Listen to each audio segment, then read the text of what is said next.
Calorie को रोज जलाना है, इतना हमें पसीना बहाना है, और जो पेय पदार्थ है उतना ही लेना जो शरीर के लिए अनुमन्य है। हम पेयजल की बात नहीं कर रहे हैं। पेयजल तो आप जानते हैं कि सारी बीमारियां पीने के पानी से होती हैं। पीने का पानी साफ सुथरा लेना है। उसके बाद जो तरल पदार्थ है वही लेने जो शरीर के लिए अनुमन्य है। कभी कभी ले सकते हैं, फर्क नहीं है, लेकिन रेगुलर वाला नहीं। इस पे रोक लगानी।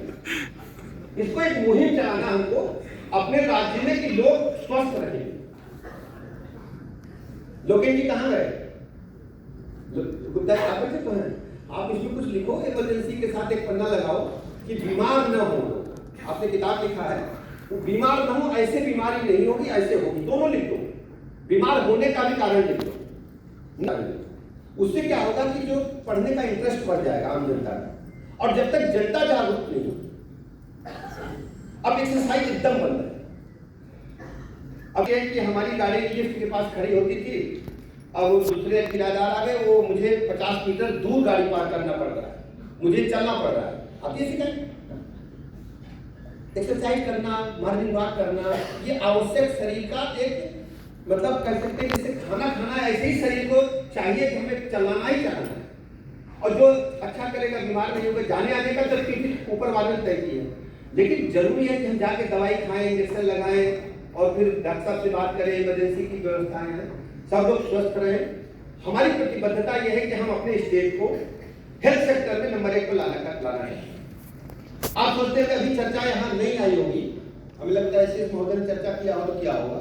अभी तक अपने राज्य में, अपनी कंट्री में टर्सरी केयर की सुविधाएं उपलब्ध है। यही है ना? सारे अस्पताल टर्सरी केयर का है जो भैया, इसके ऊपर तो है नहीं। अभी शुरू कर दिया आपने। हम क्वार्टरली केयर पर भी आगे बढ़ गए। हमने इस बार के बजट में 5000 करोड़ रुपए से पीजीआई को नोडल बनाकर के काम शुरू किया है। और इसी वर्ष हम अगस्त में खड़े हैं, इसी वर्ष हम मशीन इंस्टॉल करके काम शुरू करेंगे। और पूरे देश में यह सरकारी क्षेत्र का पहला प्रोजेक्ट होगा जिसमें उत्तर प्रदेश राज्य हर स्टेट में अपने राज्य को नंबर 1 पर लाना है। जहां तक आयुष्मान भारत योजना को और आगे बढ़ाना है, इसमें आप लोगों के समय समय पर सुझाव आते हैं, हम भी सुझाव स्वीकार करते हैं और गाइडलाइन भी बनती है। इसमें थोड़ा सतर्क रहने की आवश्यकता है और भी लोगों को जोड़ने की आवश्यकता है। जैसा कि एसीएस महोदय ने कहा कि हम कैसे और क्वालिटी कंट्रोल करें, बेहतर करें और गाइडलाइन क्या बनाएं। हमको थोपना नहीं चाहते कानून, लेकिन आप लोग स्वयं करें कि जो आपने कमिटमेंट किया है, एग्रीमेंट किया है, जो आपने ऑनलाइन आवेदन में लिखा है, वो कम से कम धरातल पर उतरे। सभी लोग हैं, लेकिन कुछ लोग उस पर खड़े नहीं उतरते। हम उनका नाम नहीं लेंगे। मेरा मानना है कि हम सब मिलकर के, प्राइवेट और गवर्नमेंट मिलकर के अपने राज्य को बेहतर हेल्थ सेक्टर की सुविधाएं दे सकते हैं। और यदि आपको लगता है कि सरकार की नीतियों में और कहीं कोई संशोधन करना है, हम हमेशा आपके लिए तैयार हैं।